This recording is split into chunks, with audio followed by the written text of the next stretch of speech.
and a very good evening to all my cherished viewers. Welcome to this week's episode of Empowerment Hour show on Today Ghana News TV.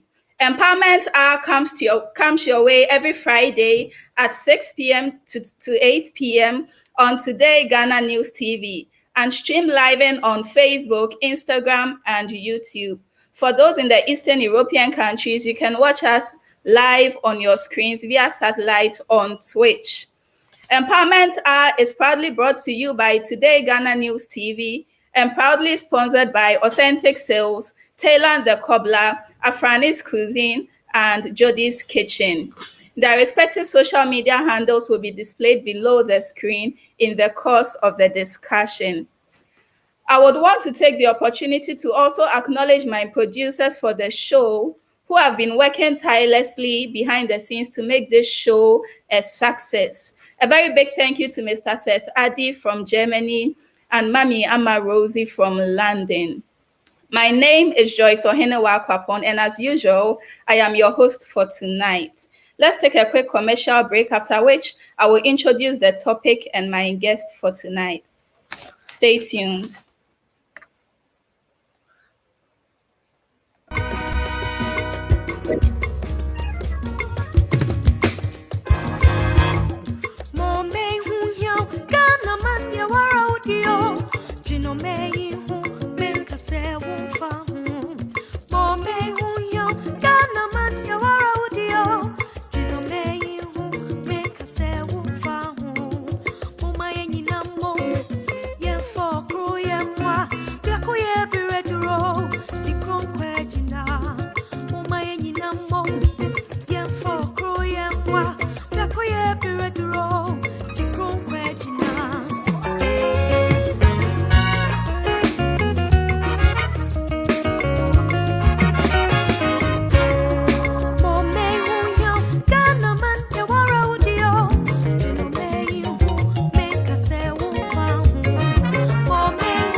Sorry for the interruption.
Sorry for the interruption.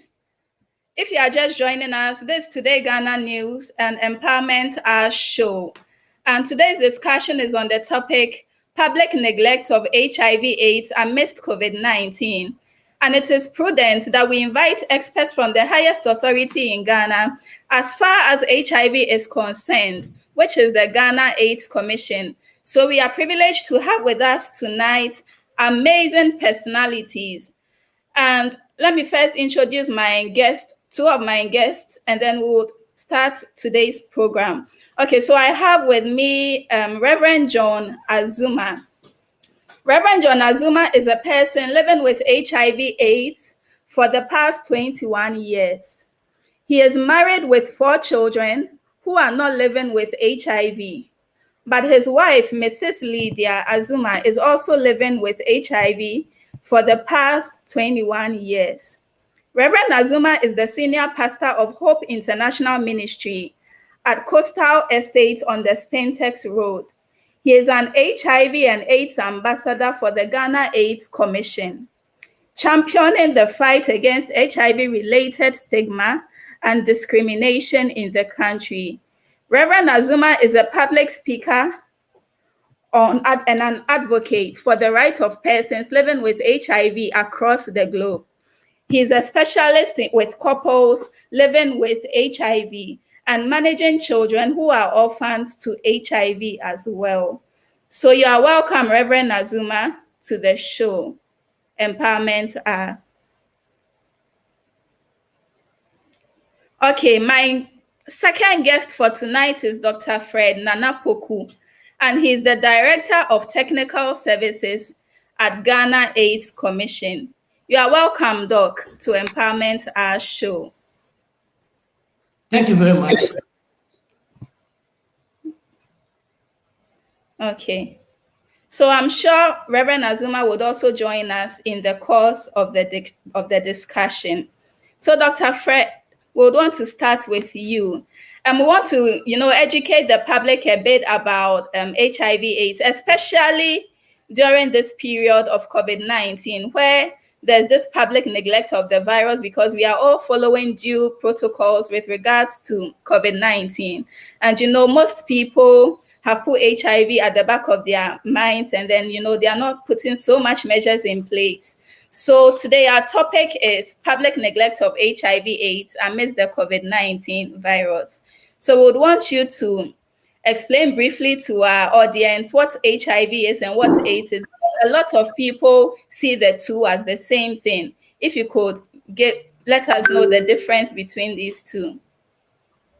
Right. Thank you very much, Madam. And then I welcome everybody to this meeting. We are privileged to talk about HIV and AIDS. For some time now, as we are all aware, HIV and AIDS in the public domain appears to be on the quiet.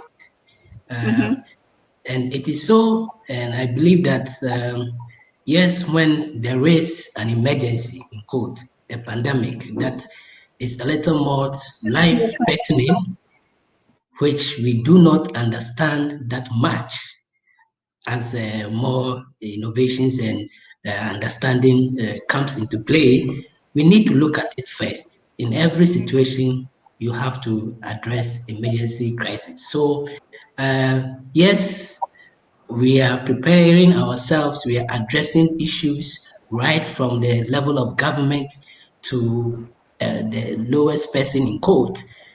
We are trying to ensure that COVID-19 is brought to its barest minimum and is not transmitted. But again, in life, we don't have to neglect other issues when other things come up. I'm not saying that we have totally neglected HIV, no, but the discourse in the public domain on HIV prior to COVID was a little on the downside, and COVID has increased its dormancy, use that word, which we all need to look at. So, defining Excuse public, me, Doc, to yes, interrupt.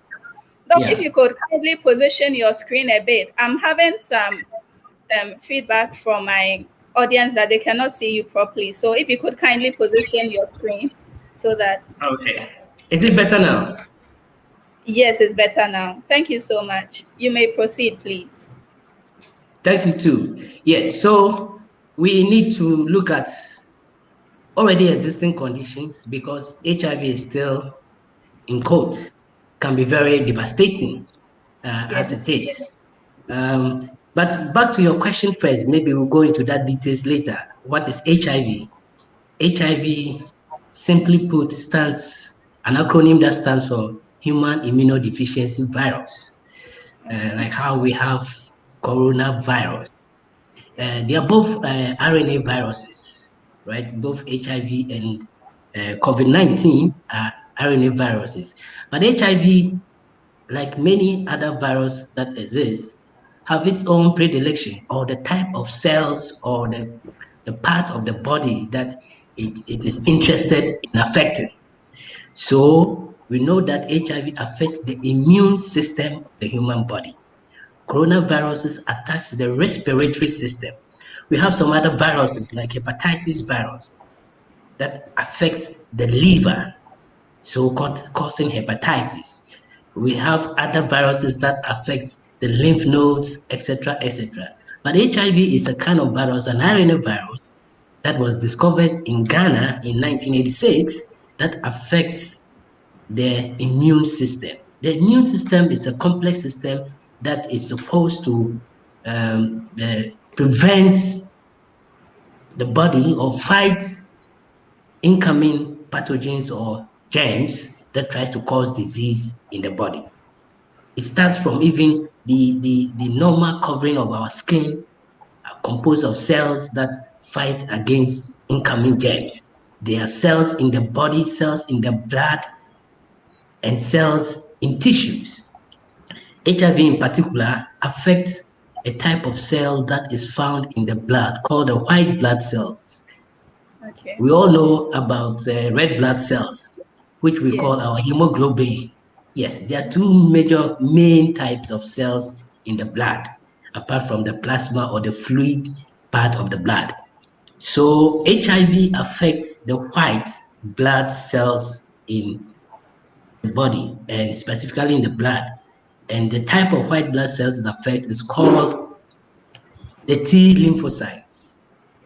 T lymphocytes. So that is what HIV is.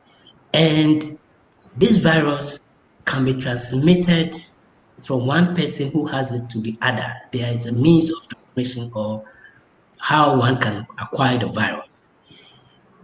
We know that it is transmitted mainly about 80% through sexual intercourse, be intercourse with somebody who is infected through the vagina, through the anus, and in a little but not so significant amount through the oral sex, things like that. But that one is very insignificant as it is. So, sex is the primary form of transmission. Then we have mother to child transmission, right from the womb through pregnancy, through delivery and breastfeeding. A mother who is positive can transmit this virus, which is a germ, to the baby. Then we have transmission through exchange of body fluids. Somebody who receives blood, which is infected, blood transfusions, or even donor organisms, organs, right? Donor organs, heart transplant, kidney transplant. With infected persons, you can acquire HIV through this means. Yes, and then sharing of uh, sharp objects. You cut yourself with a sharp object. The blood that contains the viruses gets stuck to these objects, and you exchange it with somebody, and then it can be transmitted through that. Well, so these are some of the common modes Okay. of transmission of HIV. Yes. Okay. So, Doc, we would want to also find out from you that when is it appropriate for a person to get tested for HIV? When is it When is appropriate? it appropriate? Yes. Yes. Yes. Mm-hmm. Testing for HIV anytime is appropriate, Okay. but we will encourage people who are um, having sex or having risky behaviors, sex without condoms, Okay. to test quite often. Every time is appropriate. As I said, even HIV can be transmitted from the mother to the unborn child in the womb, and even through the process of birth, through the vaginal canal, and then even through breastfeeding. And for positive mothers, for example, who become pregnant and deliver, babies are supposed to be tested immediately after they have gone through the regimen of prevention of mother to child transmission. So even a 1 day old baby can receive or can receive an HIV test. So anytime it's appropriate to be tested. And as soon as you have it, I mean, like if you are here and you are listening to us, we are all interacting and discussing, and we haven't tested, I bet you have to plan and get tested as soon as practicable because anybody is at risk of getting the virus. Okay. Doc, so sometimes when you test, people claim that the result might not be accurate. How often do people, or how common do we have false negatives and false positives when it comes to the HIV testing? Thank you very much. HIV testing has gone through several iterations and several innovations, and currently we can say that the testing is highly accurate. Um, One mistake that we all make, or some people make, I wouldn't say all, is that when somebody tests for HIV at the first instance, which we call using the rapid diagnostic scale, then we say the person is positive if the post result is reactive. There's a difference between positivity and reactiveness of the test. The first response, which is the first test that is done, is a screening test. So that does not, if you test the first test that you do, the rapid test that you do is positive, doesn't mean, or it's react. We don't say it's even is positive. Literally, we say positive, but scientifically and in the world of HIV, it is either reactive, that is, shows signs of positivity, which needs further confirmation. So, with innovations, we do not diagnose HIV with a single test. Okay. We do not. Nobody should be diagnosed as HIV positive when he has done a single test.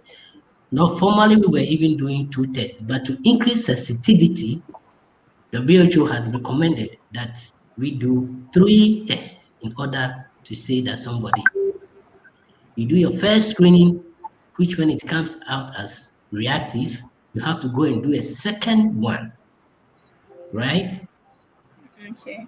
Oral quick test, and then you do a third confirmatory test as the bioline test. Before, if these are all positive, we say you are positive. So nobody should be tested once. And again, I say the sensitivity of these tests is very high. High sensitivity and high responsiveness. So it's not easy. It doesn't really come easily. We can say that for most of the tests, about 99.9% might be accurate. But there are other issues that comes to play when we have identify false positives and false negatives. But you have to do all 3 tests before we say you are HIV positive. Oh, okay. Well noted. Doc, it seems Reverend's device is not supporting the program, so you would be doing more of the talking for us. And we don't know if he will finally be able to join us or not. So we would Yeah. also want to find out from you. You know, we have a lot of us know about the rapid tests. Are they available in Ghana, and how accessible are they? And also with regards to after you test using the rapid test, how accurate are those tests? Yes. The rapid diagnostics test, the what we call the RTKs or first response, is the first. That's why we call it. It's a first response. Okay. So you do that one as the first screening test. If Oh, it's okay. negative, it's most likely you are negative. So you don't need to even proceed to do anything else. If you test positive, then it's most like reactive. I don't want to we say positive, but if the first test is reactive, right? Then you Okay. have to follow up to do the confirmatory test, which is also in 2 stages. RTKs are common, they are available in programs currently. When you go to the facilities, government facilities, laboratory centers, non-government private sectors, you can request for rapid diagnostic test for HIV Okay. everywhere in Ghana. We also do programs, community programs that also offer HIV self-testing. And so we have a provider initiated where when you go to a facility, the doctor thinks you might be HIV positive or you, because of your condition or your presenting symptoms, he decides to request an HIV test for you, a rapid test. Or you yourself can walk into any facility, adolescent youth corners that are scattered around, and then request for a rapid test. So they are very common and available. And they are free, they are not for sale, but certainly there are a few other charges that in the private sector overhead costs might come in as it is. Okay. The other Well, issue, yes, okay. You may proceed, Doc. You may right. proceed. The other issue about HIV test or HIV testing, so we haven't gone to testing, that because we want to increase knowledge about HIV, because we want to identify those who are positive and place them on treatment, we are currently looking at introducing HIV self-testing into the system.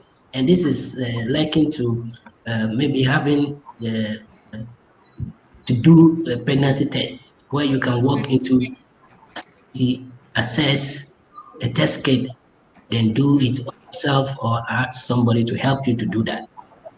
This is being introduced in Ghana. I think we started a little pilot in December among high-risk groups, and then this subsequently will be rolled out in order for us to reach our 90-90-90 targets in the 95-95-95 as at now.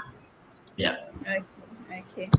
That's interesting. And I think it's a step in the right direction because a lot of people fail to, visit health facilities and then check their status, all because they're afraid of the result and then someone getting to know their status, especially if they are positive. So I think doing the self-testing is a step in the right direction and very commendable.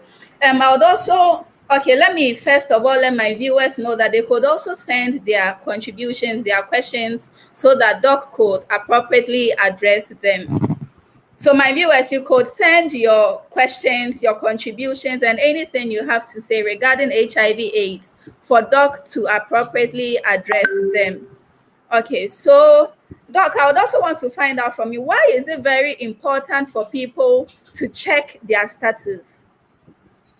Yes, it's very, very important. And that is why even the UNAIDS came up with the 1990 targets, Mm-hmm, because we realized that quite a number of people do not know their HIV status. And it is also because of the disease pathology or the progression of the disease, where you can be infected with the virus and you don't show any signs for a long period of time. A long period of time without even medications, you might not show any signs whilst you have the virus, and the virus is in your body and is causing so much havoc and multiplying and destroying your CD4 cells until your CD levels fall so low, and all sorts of illnesses come into play, and you get AIDS, what we call AIDS. So it is very important that a normal looking person walking should text and know the HIV status. It's like hypertension in a way. A disease like hypertension, you might be walking around, you not having any symptoms, but your BP might be skyrocketing above the norm. that's Until you true. check, you will not know it. So it is important that every one of us make it a point to test and know our HIV status, at least in the general public or general. If you think you are not engaging in too much risky behaviors, you can test at least once a year or twice in a year to know your HIV status. And the testing is also good because it is a gateway to treatment. At the same time, it's a preventive measure, because when you test, you go through the process of testing, you are even given some counseling, and you get to understand some of the issues, and you get to prevent infection if you are not infected.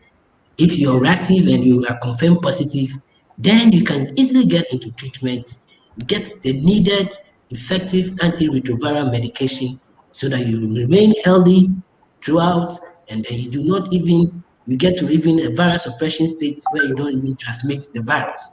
So testing is very, it's a gateway. It's and it's very important for everyone to know his or her status. Okay. So, Doc, a follow-up question, and then we would invite Reverend Azuma. I think he's on the line now, so that he could also address a few questions, and then we'll come back to you. So, Doc, how would people be able to get access to the free HIV testing? How do You people go. get access to Yes, that?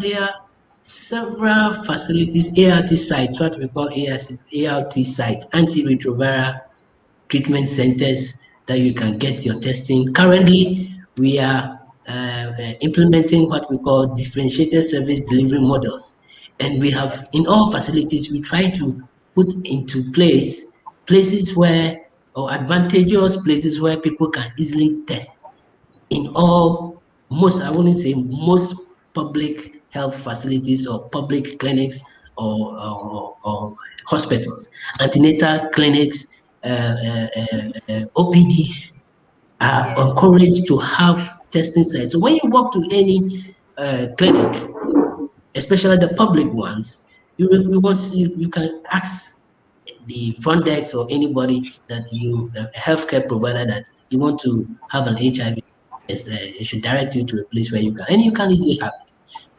Rich Hospital, I'm just giving a few examples, Mamprobi, Kaneshi, whatever. So please, It's easily available and nobody should be scared. And now, as I said, those that are, I mean, stigma is still around. We can't hide from it. Where you don't feel so comfortable to do that. We're looking at how best to bring into the system and make it generally acceptable and available to everybody. You can quickly grab a test kit and do it yourself in your own private place. And we are also going to ensure that there are contact numbers and other information, vital information that you can do follow up if you have questions or you need counseling on the test that you have conducted as it is. Yes. Okay. So, Doc, as we are talking about HIV/AIDS, we cannot leave out how we could prevent the HIV virus, or how we could prevent contracting the disease. So, if you could kindly educate us in that regard, how can one prevent getting HIV/AIDS? Any Yes. preventive? So there are a lot of preventive measures, Okay. and they are classified into different categories. We have the biological prevention, structural prevention, psychological, physiological prevention, behavioral prevention. Prevention is to, first of all, we have to understand how it is transmitted. Then you look at the measures that can be put in place to break the transmission chain. So as I explained, if 80% is virtually through sexual intercourse, so at the least, or at the very beginning, if you don't have sex, abstinence, that we all know about. It means that 80% you are safe, though the other means of transmission not been dealt with. Then, if you are somebody who is active and having sex, we know that this exchange is through the bodily fluids, right? So, biomedical prevention or behavioral prevention, you can use condoms. Those who cannot abstain, especially the youth that cannot abstain, we are not promoting in quotes, but we are preventing STIs, including HIV. We use condoms. Condoms are very effective. They are about 80 to 90% when they are used correctly and consistently prevent HIV. Okay, and we know that prevention can also be done through the use of other medicines as part of the biomedical prevention and what we call pre-exposure prophylaxis, where individuals can take specific medication. It's like somebody who is traveling from the UK or somewhere to an endemic, a malaria endemic country. You take some medicines to prevent you from getting the malaria. In a similar fashion, HIV, if you are somebody who engages in a lot of risky behaviors, right? We have medications, antiretroviral medications, like Truvada, tenofovir, and metrixatabine, which you can take daily so that when you engage in your risky sexual encounter, you don't really get infection. That is one of the biomedical prevention methods. Then we have other social preventions that we do, counseling, educating people on the virus. Then prevention of mother-to-child transmission. We cannot miss that, where every pregnant woman should test to know his or her HIV status. Then we put you through a regimen, Okay. modalities, taking medication so that you don't transmit the virus to the baby. So these are some of the important prevention methods. Then we have also structural prevention.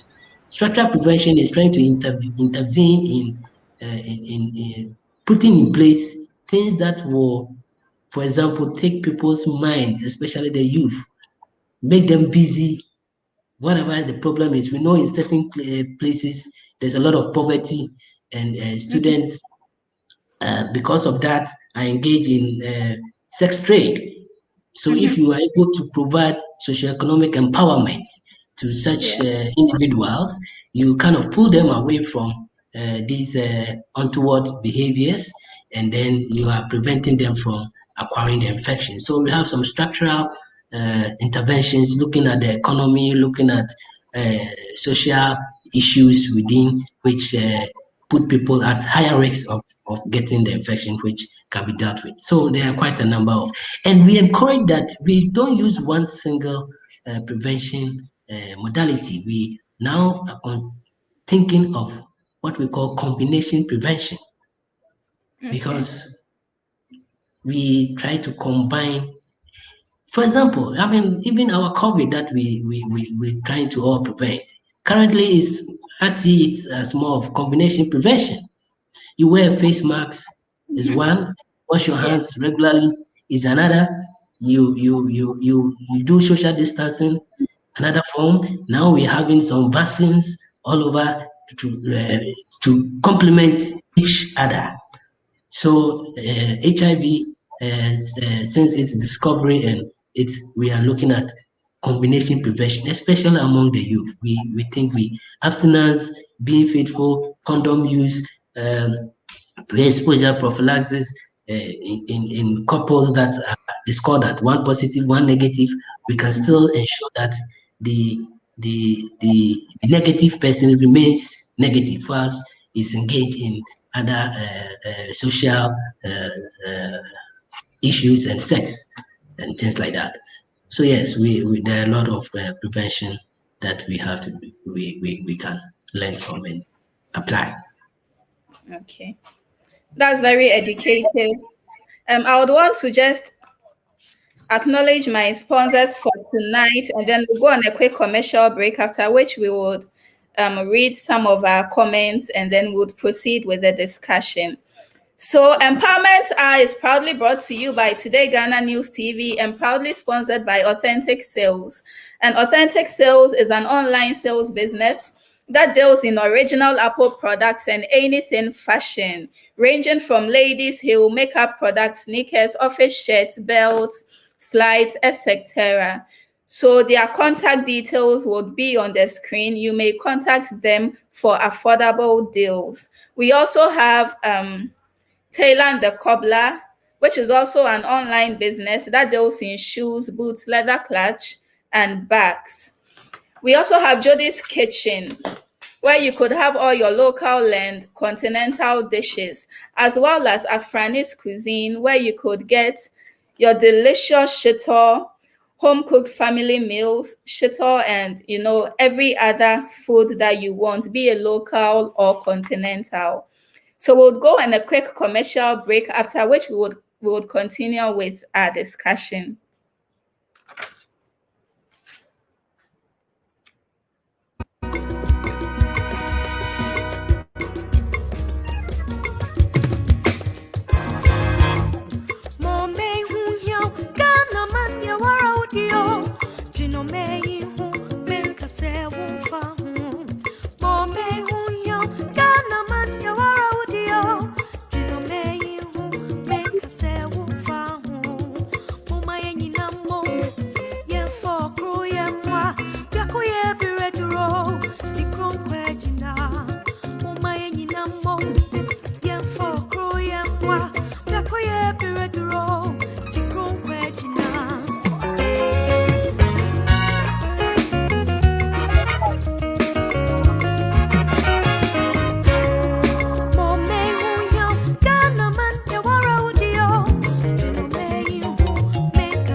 Okay, so you are watching Empowerment Hour show on Today Ghana News TV, and we would want to proceed with some of the comments that our audience have sent. We would want to read some of the comments out. Ama Santua says, can mosquito transfer HIV/AIDS? Okay, so our panelist, our guest speaker, would address this question for us. And Amit Chibi says, hi. Hi to you too, Amy. I saw some few other comments. If my producers could project that. Okay, that's not really related to today's show, so we'll move on to the next comment. Ima Adiza says, you're looking gorgeous. Thank you so much, Ima Adiza. Thank you for the compliment. Okay, so we seem not to have a lot of comments tonight, but I'm sure looking at our patronage and all that on our social media handles, we know that our guests are really enjoying today's program and they are following steadily and learning a lot from it. So we would proceed with our discussion. I think Reverend Azuma is on the line, but I think okay. Sorry for the bad connection though. Reverend Azuma, welcome to Empowerment Hour show. Yeah, thank you. How are you? And you're I'm listening. doing great. Okay. I'm doing great. Sorry for the bad connection. Finally have you on the show. Yeah. I don't know if you don't mind. Be on the show without the earphones. Some feedback. What is okay for you? Okay. I think it's okay. So you're welcome on. Proceed with some questions we have for you. Okay. Okay, so can you tell us briefly about yourself? How did you first get to know about your diagnosis? And what were some of the steps that you took? How did you feel just when you were diagnosed with HIV for the first time? Okay, thank you, and sorry for the bad connection, but we thank God we are finally connected back. Yes. My name is Reverend John Azuma. I'm a person living with HIV for the past 21 years. I'm living with HIV together with my wife the same time. So we tested the same day at Tema General Hospital. And I have 4 children who are HIV negative, meaning they do not have the HIV. What happened before I got tested? My wife was sick. We traveled to so many hospitals, we couldn't get a solution. Finally, we were transferred to Tema General, and that was where the doctor recommended we do an HIV test. So we did a test, and the result came positive. It was very devastating, and we asked a lot of questions. Why me? Why my wife? What have we done wrong? We asked so many questions, but there was no solution. So it was very bad on that day. The doctor or the midwife in charge told us that there is no medicine, so we are going to die. Wow. And when we have any property, we should go and start selling them. That was so bad. My wife collapsed. Very bad. My wife collapsed after hearing the news, and how we managed to leave the hospital, only God. We came home. We don't want to tell anybody because there was so much stigma at the time. So we want to hide it, but we confine in our senior pastor, and so we break the news to our senior pastor. But he could also not hold his peace. We also announced it on the church that Reverend Azuma and the wife are HIV positive, and that was the beginning of the stigma, and it was so bad. We eventually have to be sacked from the church because I'm living with HIV. So things has not been easy when we tested, but with the help of God, we are able to learn about it. We encourage ourselves, and we heard about the antiretroviral that is working in magic, and we are taking the medicine, and by God's grace today we are very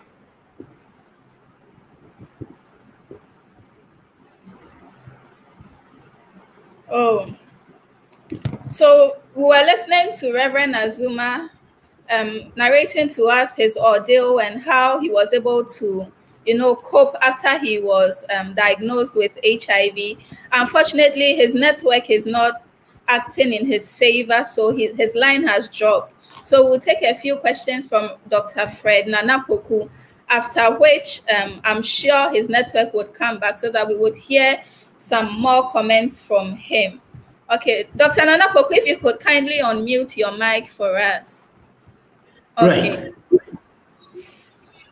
Okay, so you mentioned earlier about the global 90-90-90 campaign. I think you mentioned that now it's been extended beyond 90-90-90. If you could kindly talk to us briefly about that. Right. Thank you very much. And then this campaign was launched by UNAIDS and it's global, and Ghana have ascribed to it. The 1990 campaign ended in 2020, December.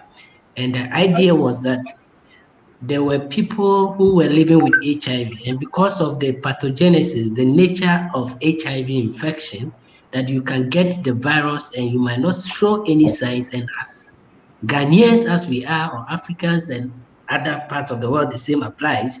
Without Mm-hmm. symptoms, without pain, we don't visit the facility Mm-hmm. until you develop AIDS, like how Reverend Azuma's wife got to that stage.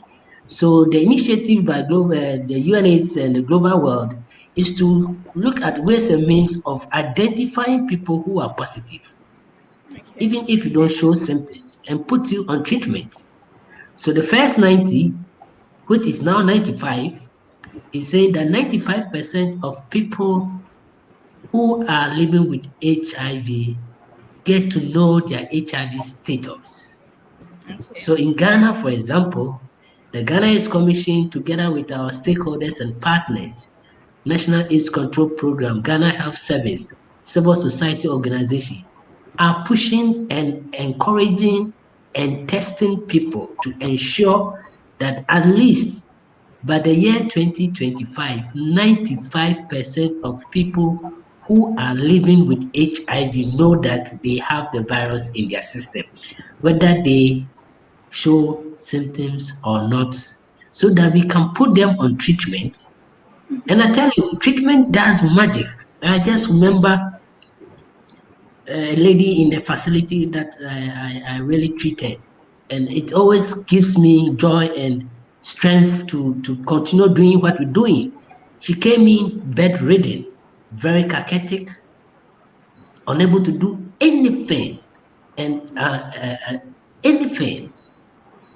And I tell you, after a couple of weeks, 6 weeks, 8 weeks, this lady woke up, a young lady, about 23 years of age, woke up, could speak to me, and was living. I don't know her whereabouts now, but the antiretroviral drugs, that's magic. So what we're saying is 95% of people who have the virus should know their status. That is why it's important that everybody tests.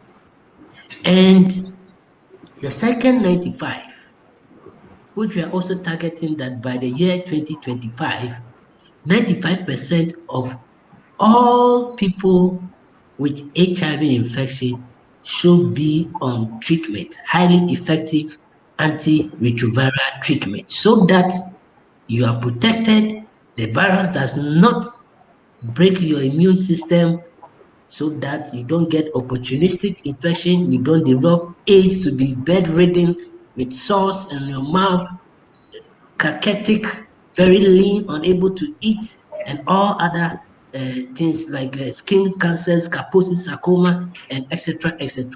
So we're saying that by 2025, 95 of persons who have been diagnosed as HIV positive should be on highly effective antiretroviral therapy. And these drugs are currently free in country and elsewhere.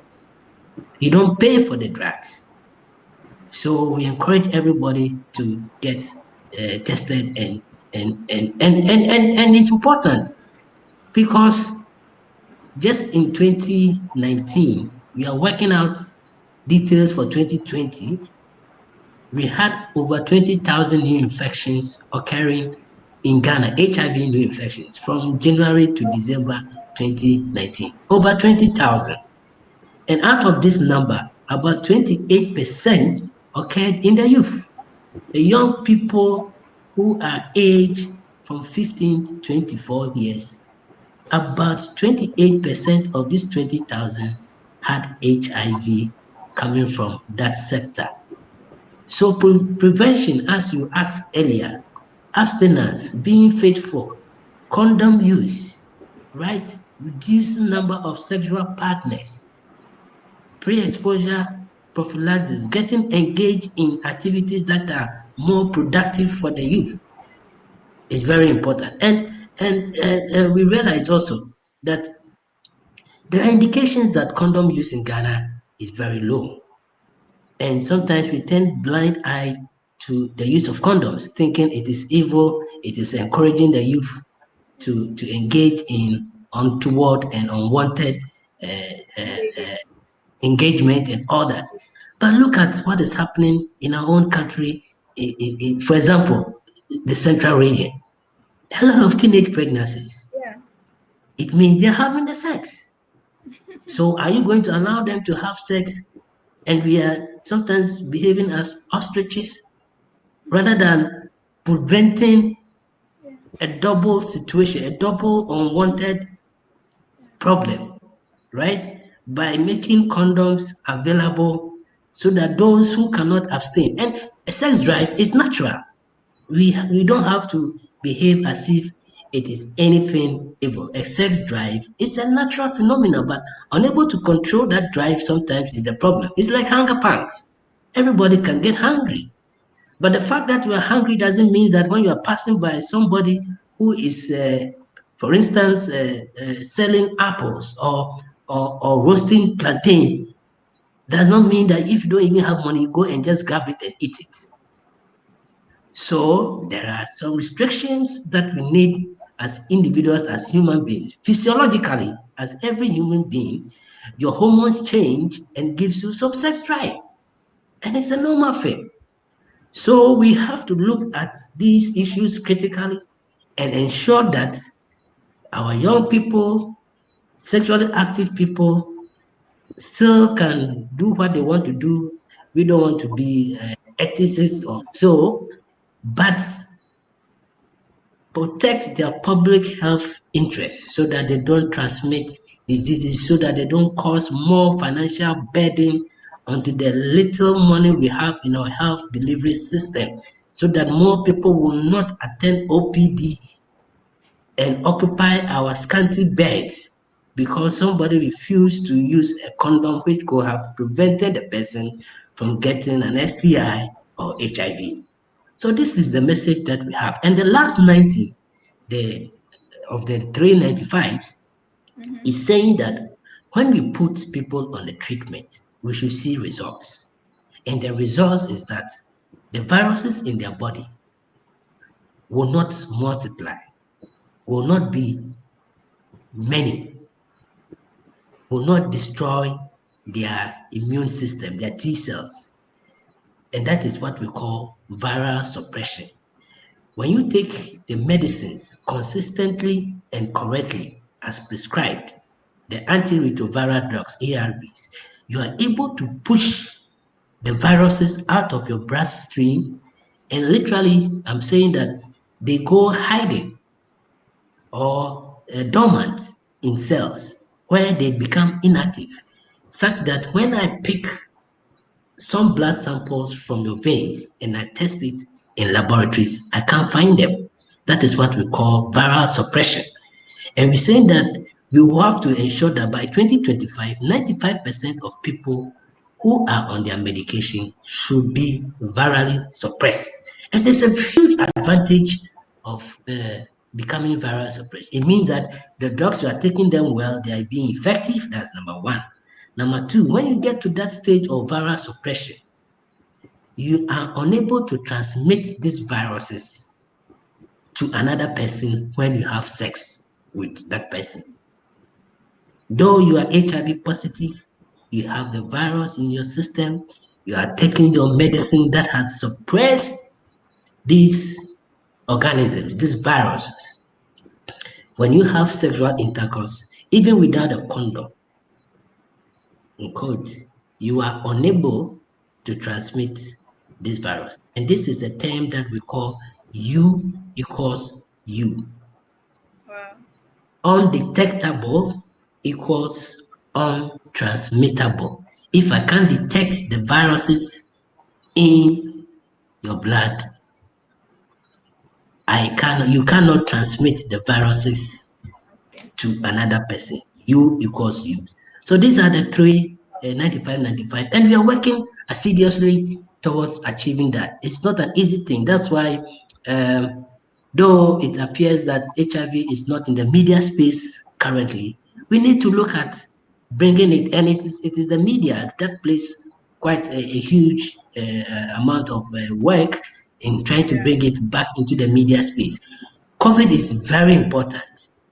HIV is equally important. In 2019 alone, we had more than 13,600 deaths Wow. caused by HIV and Right. AIDS related causes. 13,000, and this is even a reduction, and we're happy to a reduction from a 2018 figure of about 14,000 and over. But what we have seen that and noted, and from studies from the WHO and UN, is that if COVID continues the way it is, we might see an upsurge of deaths due to HIV and AIDS. Mm-hmm. So we are all in a two-pronged approach. We haven't relegated COVID. At the same time, we want the public to understand that HIV is still a nuisance and Mm-hmm. that we all should protect and prevent ourselves from getting the infection and stick to antiretroviral drugs that have been proven to be effective. And as I said, I have personal experiences seeing people and treating people, and I that is one of the motivations that give us some of us going, though we more in the public health approach as it is. So this is what I have to say about the 95, 95, 95. Wow. Doc, you really enlightened us about this whole 95, 95, 95 campaign.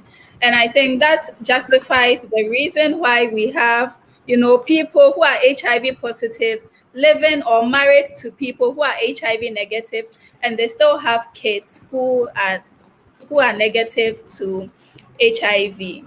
Okay, so I think that's very educative. And I remember, way back when we're growing up, this ABC approach, abstain, be careful, and condom use, it helped a lot, that whole publicity thing. And I'm very glad that you've mentioned that there are some other things that, as a commission, you are doing to, prevent the HIV. And it's very commendable. I think Reverend Azuma is on the line now and would want to also bring him up and then ask him a few more questions, after which we'll come to you. Okay, so my producers. Okay, Reverend Azuma, if you could kindly mute your mic for us so that we could have an interaction with you.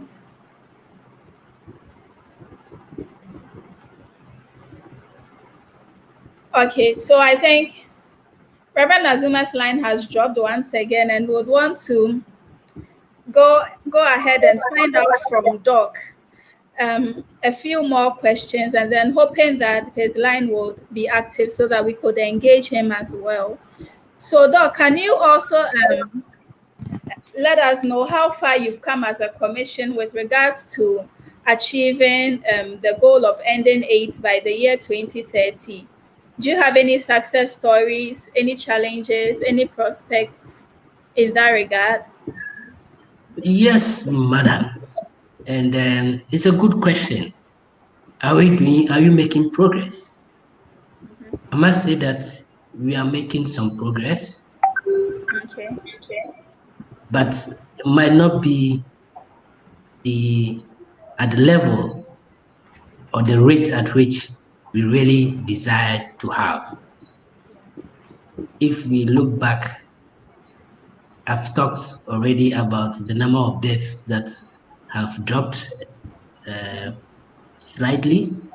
So if you want to end AIDS by 2030 and your number of deaths are dropping, then it's a good sign. Yes. And in order to get to the 2030, that is why the 1990 was instituted, and then now 95, 99, 595, and then you end up eliminating AIDS as a public health threat, and then HIV as a public health threat. Now, when you look at the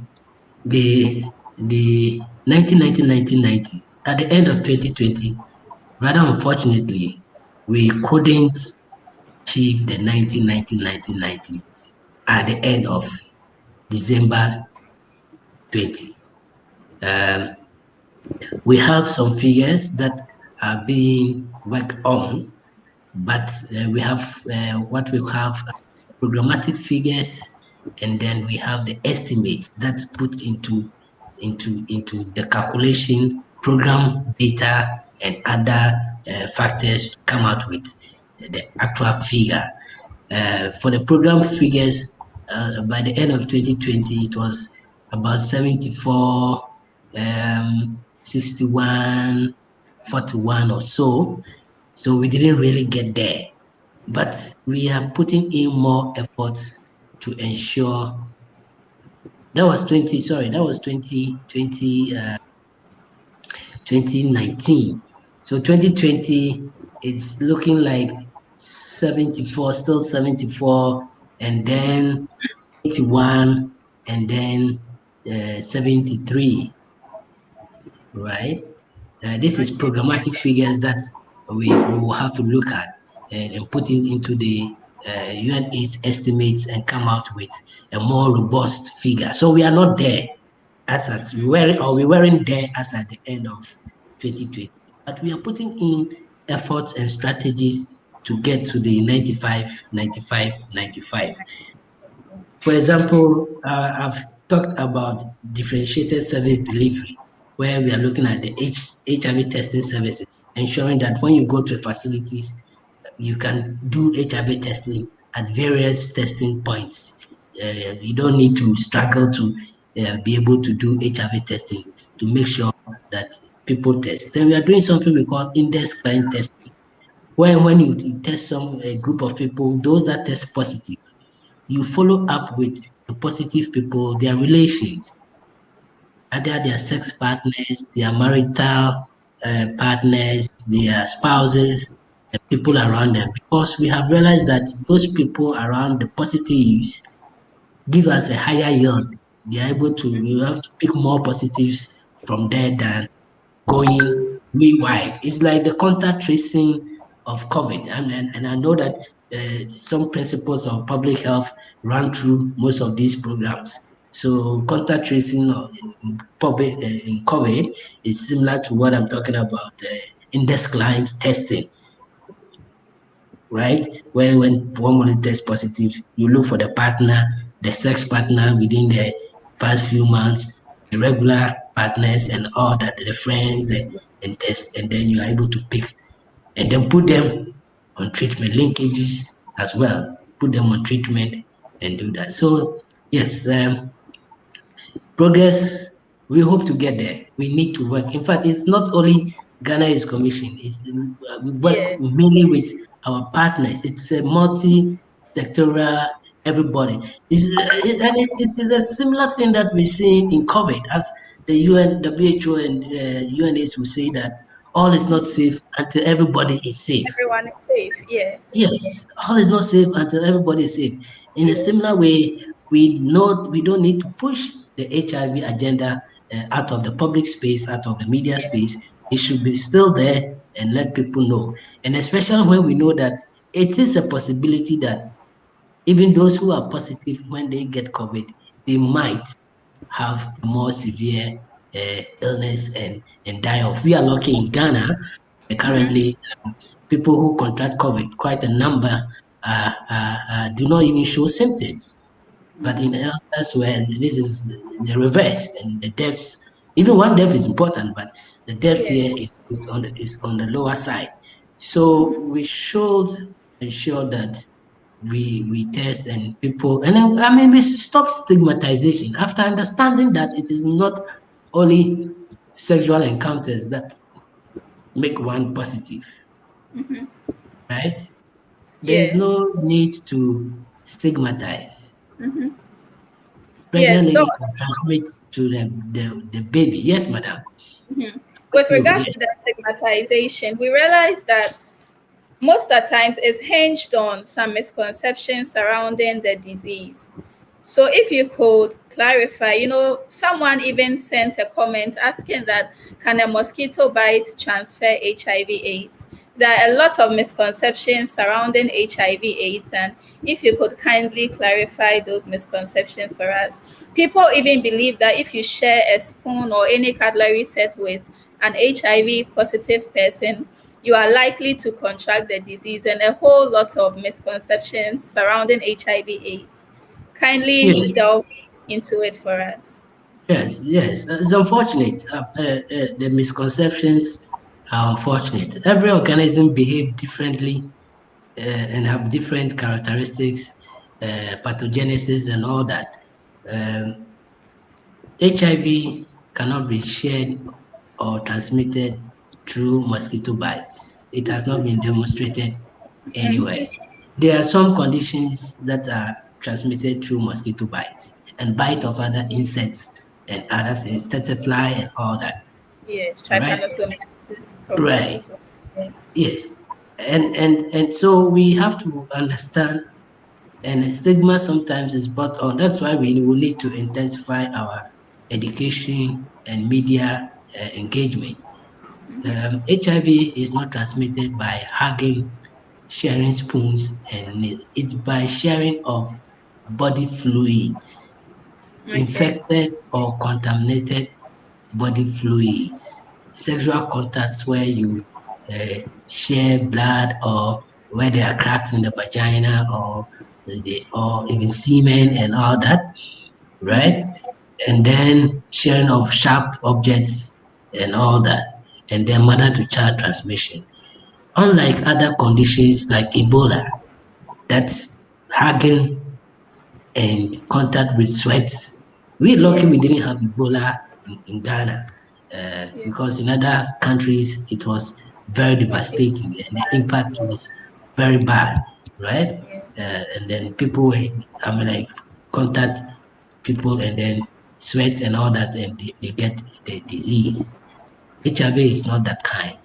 So we that misconceptions should be out of our minds, and let's understand and tackle HIV pragmatically and then bring the infections to the barest minimum. Minimum. Okay. All right. So, Doc, I would also want to find out from you. Okay, Ama Santo, let me read a comment that I have, after which I will proceed with my question. Ama Santoa says, a fruit seller who has the virus once. Okay, a fruit seller who has the virus once cut herself and still use the same knife for service. Can anyone contract the virus after eating from the infected blade? So a fruit seller cuts Mm-hmm. herself and then uses Yes. the same knife to, handle the fruit with the same knife. And then if you Mhm. consume that fruit, are you likely to get the disease or get the virus? Um, I want to look at the scenario very well. It Okay. is most unlikely, Okay. right? First of all, if unless the scenario is we have to go through the scenario very well. We're saying that it is the exchange of body fluids, blood, semen, breast milk, right? Now, assuming you're positive, you cut yourself, blood gets stuck on the knife, okay, right? How Yes. long does the blood takes Virus on the survive. knife? Right. How long does it survive outside the human body whilst it's on the knife and whilst the blood dries up? Okay. All right. Immediately, assuming it's even immediate, she takes the fruit and cuts the fruit. Assuming it's an orange, right? The blood gets stuck into the orange, right? Now there's acidity in the orange, right? How long will the organism survive within that orange? Now you put this fruit in your mouth, you squeeze it and suck on it, okay? There is contamination, there is dilution, right? Of if there are viruses on it, you swallow it, okay? We have kissing, for example, without any additional conditions of the mouth, bleeding gums, right, on both sides and all that. The person swallows this juice with the blood, the altered blood, right, gets into the abdomen. Okay, Okay. assuming that everything is intact. There are no cuts in the person's mouth, and he swallows this, and it gets in the stomach. We know that HIV is not transmitted orofically, Yeah. right? It's not like cholera. You see, another virus, Vibrio cholerae, right? That is transmitted through food and all that. The organism survives in all this environment and through the mouth, feeding and anus. So this Yeah. is a different kind of organism. So that possibility uh, from the scenario is quite minimal and it's Okay. not likely to occur. Yes. Okay. Wow. I hope, yeah. That's very educated. Doc would want to go on a quick commercial break and then we would proceed with further questions. That is So my wonderful. producer would go on a quick commercial break for Doc to take a few seconds of rest and then we'll come back with our other questions and comments.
You're welcome once again to Empowerment Our Show, and keep on sharing the link, keep on supporting us, and keep on bringing in your comments and your questions. We would want to bring Doc back onto the show and then ask him a few questions, hoping that Reverend's line will be active so that he could also be engaged for a period before we would call it a day. So my producers, if you could kindly bring Doc back onto the show. Okay, Doc, as we all know, HIV remains a public challenge throughout the world, and would want to find out from your commission, is there any programs that you are undertaking with regards to making sure that HIV/AIDS eventually will become a thing of the past? Thank you very much. The Commission is working harder and harder each day. Okay. Unfortunately, you might not see some of these in the air, if I should use the word, Yes. because we are involved in resource mobilization efforts. We Okay. result in policy formulations. We will involve in research, and we involve with coordination and management. So there are a lot of programs that might not be visible as the GAC as an entity that is embarking on it, since we do not really implement that much. We are more of coordination. So there we have a numerous number of partners that do a lot of work in the country, both local and foreign, civil society and development partners.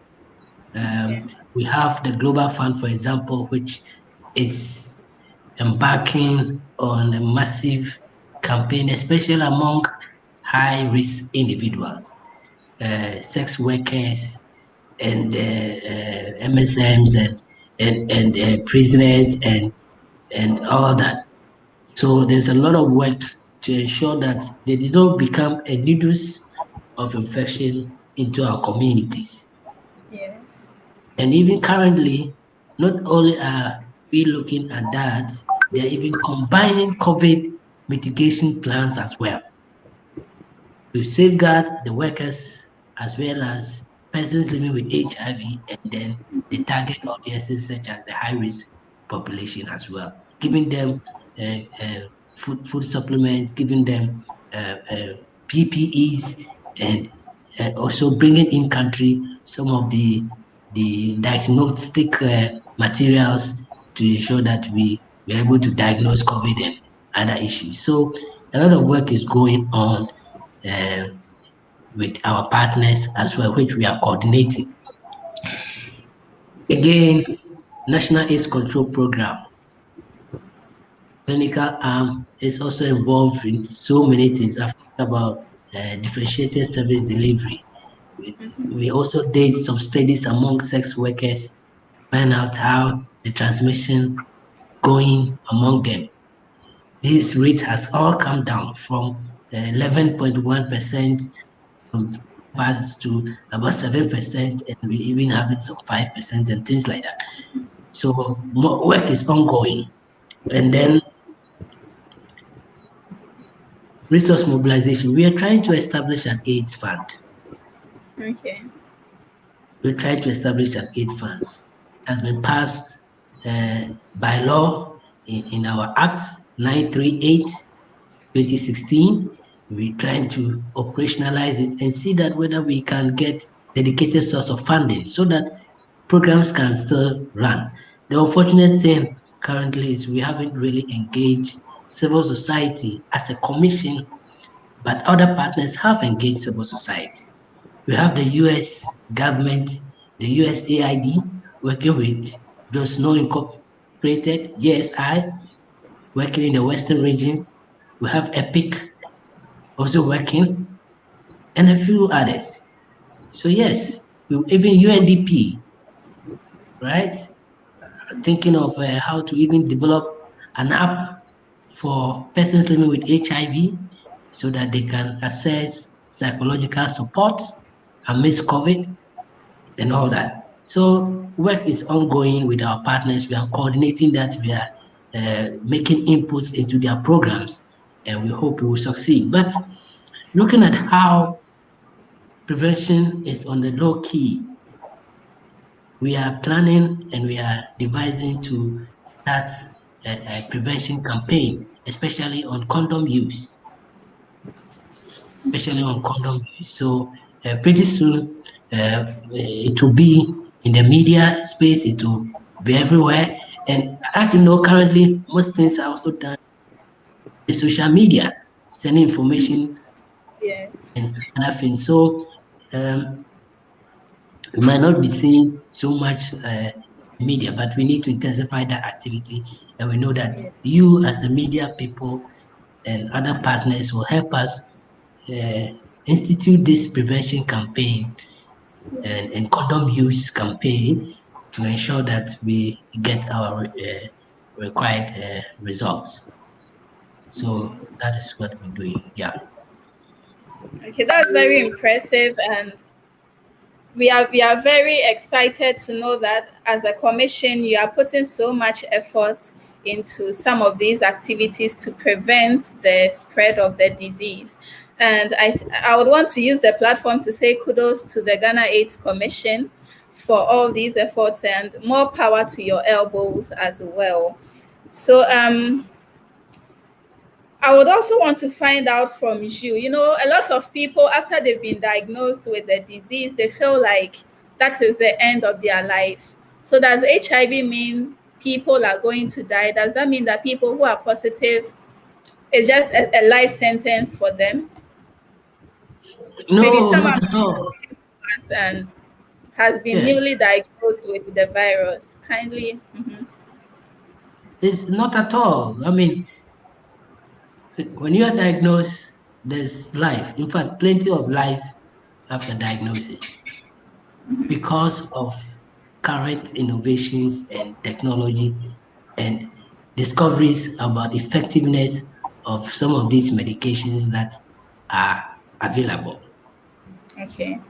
And you are diagnosed with HIV. Formerly, we waited till the organisms work on your body and reduce your CD4 levels or the cells that fight the infection. But as of 2016, WHO brought in some guidelines, you adapted it. Immediately you are diagnosed, everything being equal, you have to start your medications. And recently, one of the medications have been found to be able to bring viruses or to suppress viruses so quickly that after you are on this combination, TLD, tenofovir, lamivudine, dolutegravir, when you take this medication consistently and correctly for 6 months, you can even get to the stage of viral suppression, where the viruses are not found in your system, and then you don't even transmit to other people sexually. So, diagnosing everybody needs to test. When diagnosing as HIV positive, is nothing but to help us all be on medication and live Yes. healthy and long life. Reverend Azwa was talking about his experience, and he's not the only one. I know quite a number 10 years, 15 years, 20 years, 25, 30. They are living their lives, full lives, full lives, with kids enjoying, jogging, doing everything that every, in quotes, normal human being does. So please, the youth, I know we have reports that some of our colleagues, youth diagnosed with HIV, are hiding some in the universities or something that somewhat got the virus. Sometimes it could be even from their mothers, but they got to know the status when they were of age, right? 18, 15, or whatever. Fair enough, it is there. But please come out, get your medications. Your life is more important than any other person's, in quote, foolish talk. Yeah.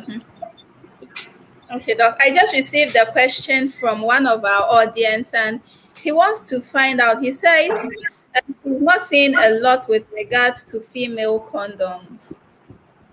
And if you could talk on that, say a little bit on that.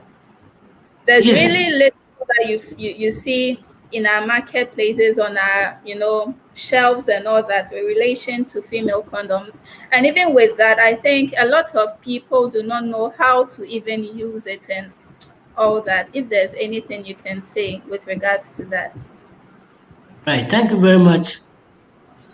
Female condoms was brought in as part of the empowerment process, Okay. right? Because it's male condom, male dominated, everything about male, but it's part of the entire empowerment process for females, and they are equally effective when used during sexual intercourse and when used correctly and consistently. There have been a little complaints about its use, saying that some people say that it is a little cumbersome when being used as compared to To the male. Yes, but it is equally effective when it is used correctly, and it has two rings. Unfortunately, I'm not having one right here, but I'm sure later on in one of your programs we will bring peer educators that yeah. will demonstrate, show the condom. It has two rings, an outer bigger ring and an inner smaller ring. You squeeze the inner small when after you test for its non-expiry nature by testing for the fluid around it. If you don't have the dates and you take it out, you really squeeze the inner ring to an eight-shaped figure, right? And either you lie uh, on a couch or your bed, or you stand, you raise your leg, put one on the chair, and then you insert the inner ring, right? Okay. So it goes in there, and then I mean, so we will do some demonstration, but the Some most important demonstration. part is that we don't combine a female And a condom male. and a male condom during sex. You Okay. just use one of them, and when used correctly and consistently, it's as protective as the male. There are a few people who even prefer the female condom, quite a few, and currently there are a lot of modifications about the condoms. You know, the studies have shown that some even in Ghana, people were complaining about the less sensitivity of condoms during sex, and it decreases orgasm and a few Yeah. others. And such people, it has been noted, will not use condoms. About 80% will not. But Okay. again, apart from the innovations to improve upon this observed deficiency or observed state, we also have to look and balance the risks of having a condition or an illness for life currently and taking medication for life, and the differential decrease in sensitivity or pleasure or orgasm that we're talking about. And even innovations have made it possible that more thinner condoms are on the market if you don't want with a little expense. It's like buying a car. You can buy a Tigo for 50,000, or you can buy a WAB, a Benz, for 500,000 because of the luxury Yeah. and what, but they all take you to let's say Kanishi if you want to go to Kanishi. Yes. So even in the condoms, we have different flavors, different uh, uh, thinness of the latex material, and the nature and the kind of things that are on them, right? They all Yeah. have 80 to 90% protective, more than that, but 98% protective for STIs and HIV, but the cost will vary somewhat. So in our campaign that is oncoming, we want to look at how best everybody, irrespective of your status, we call social marketing strategy. Okay. Whether you want the most sophisticated uh, WAP in town to drive in, or you can still use your Toyota, whatever, and get to wherever you want to go to. But you are using a car to get to your destination. So we segment the society, make sure young people get them. And I think we think about, as I said, you balance the two. Small reduction in perceived and probably actual pleasure as as opposed to long-term infections, drugs Drinking, throughout yeah. Mm-hmm. throughout your life, and all that. So we have to look at that and then make decisions and then move forward. Yes. Okay. Well noted, Doc. And also want to find out from you, does your commission have any such thing as conducting an active search to identify groups or persons who are vulnerable to the virus? Um, do you have any such thing? Or No, people who no. are unknowingly living with the virus? You know, we have people who are unknowingly living with the Yeah, virus. yeah. So yes, that is uh, part of the testing strategies that we are looking at, the DSD strategies, which the Ghana Health Service is looking at it closely. And I've talked about index testing. So when you text somebody who is positive, we try to, it's like contact tracing, get your Uh, partner, convince you to bring your partner, because it's likely that you had engaged in your an act partner without, has yes, yeah. without condoms and get, so that is an active search for people Okay. who are positive.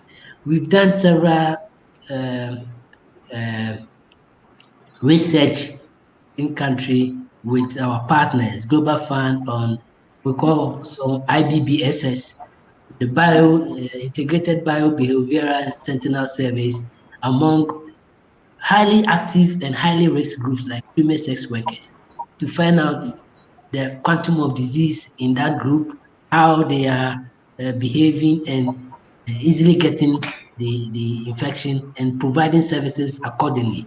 So some have been done, and even last year we did one among the female sex workers. So yes, uh, these are being done, right? Okay. Okay. So thank you so much, Doc.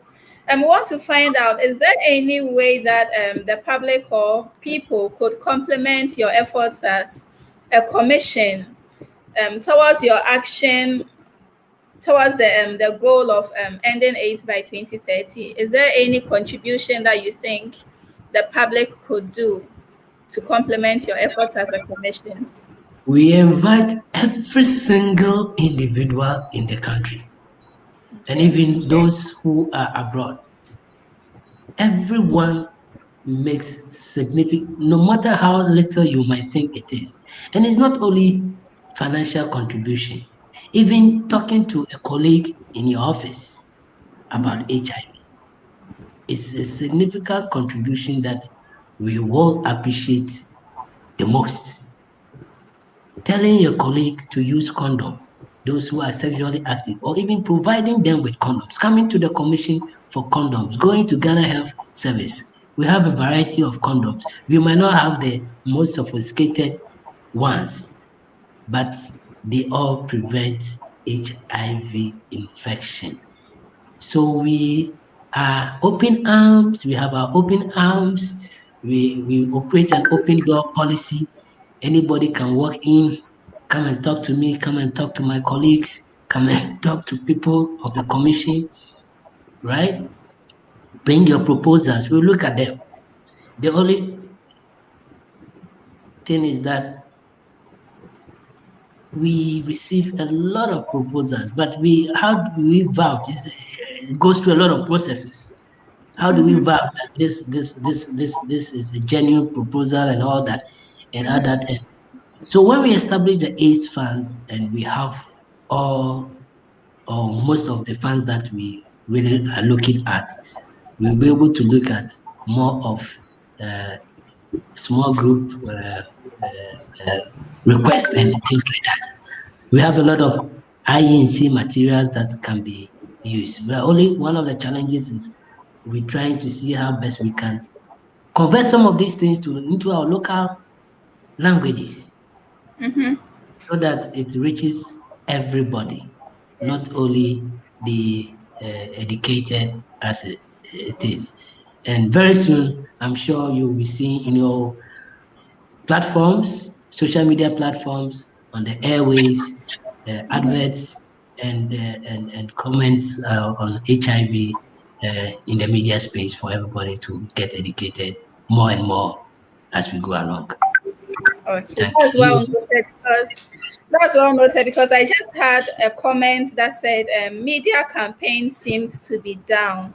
So the person was urging your commission to step up your game when it comes to campaigning or being so forceful or being out in the media regarding education with about HIV or concerning HIV.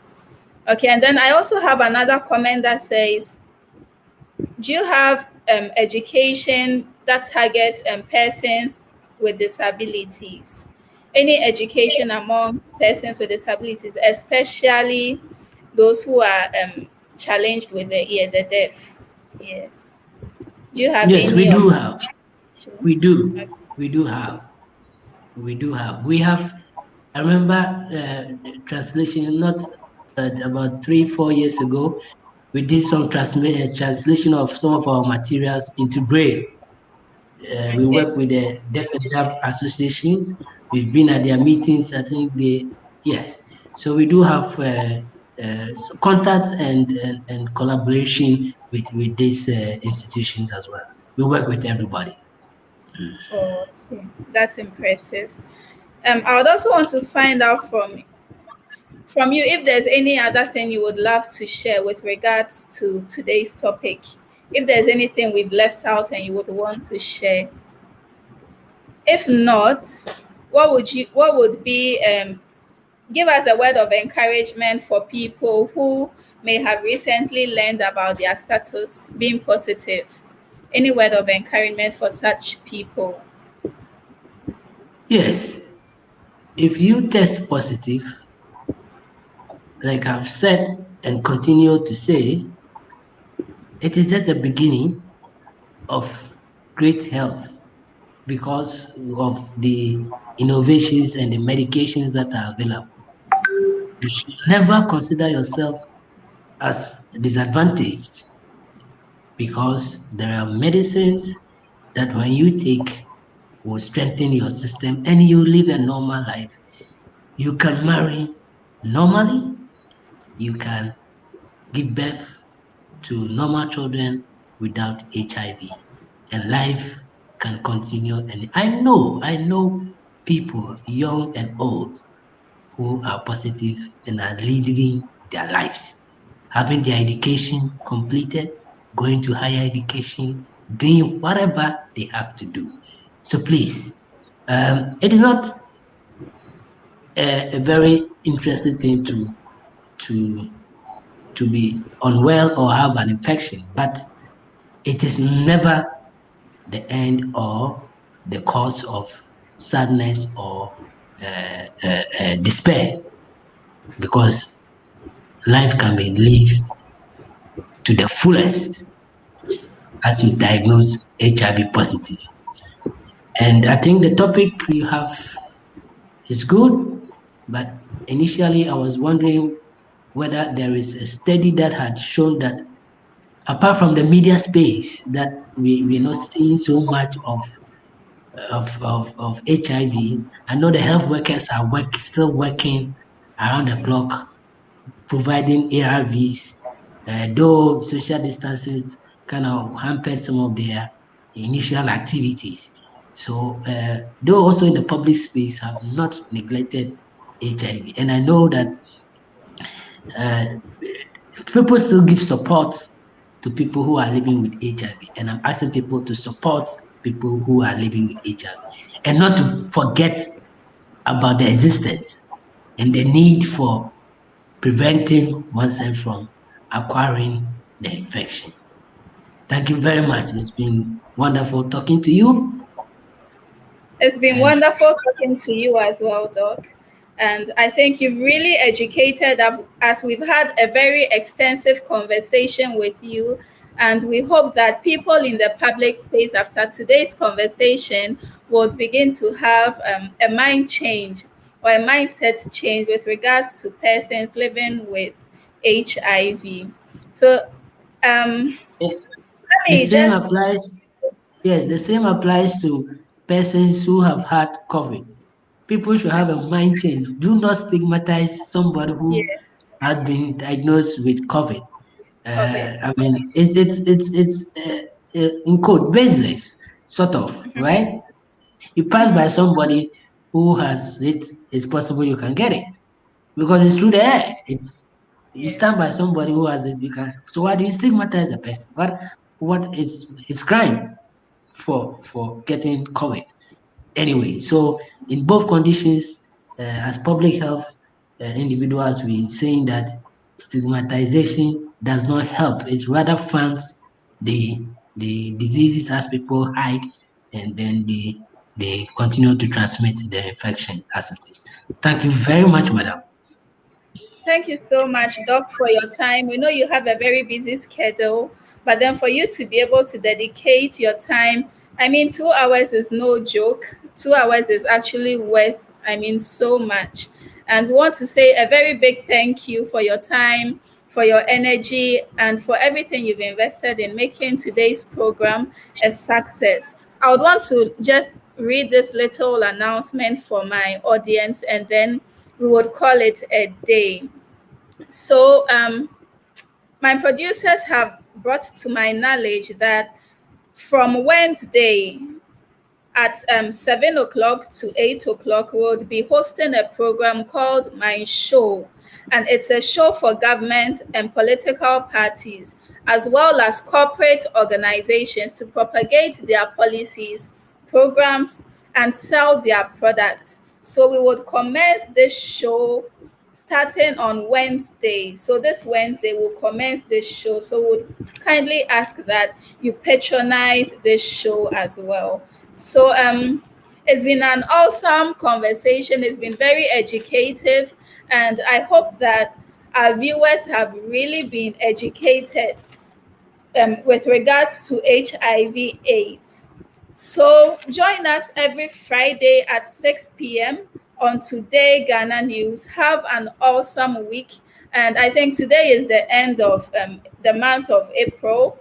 And would want to say a very big thank you to all our audience, to all our guests, those who patronized our programs, those who honored our invitation when we called on them throughout the whole month, throughout the program.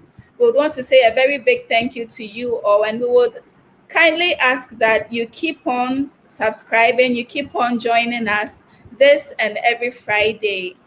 I have been your host for tonight, Joyce OHENEWAA, and we've had our guest educators on, HIV/AIDS. We hope that next week we would come again with an interesting topic, and we hope that you will patronize that program, that show as well. Thank you so much to our audience. Thank you so much to my producers. Thank you to my sponsors, and also a very big thank you to my guest for tonight, Dr. Fred.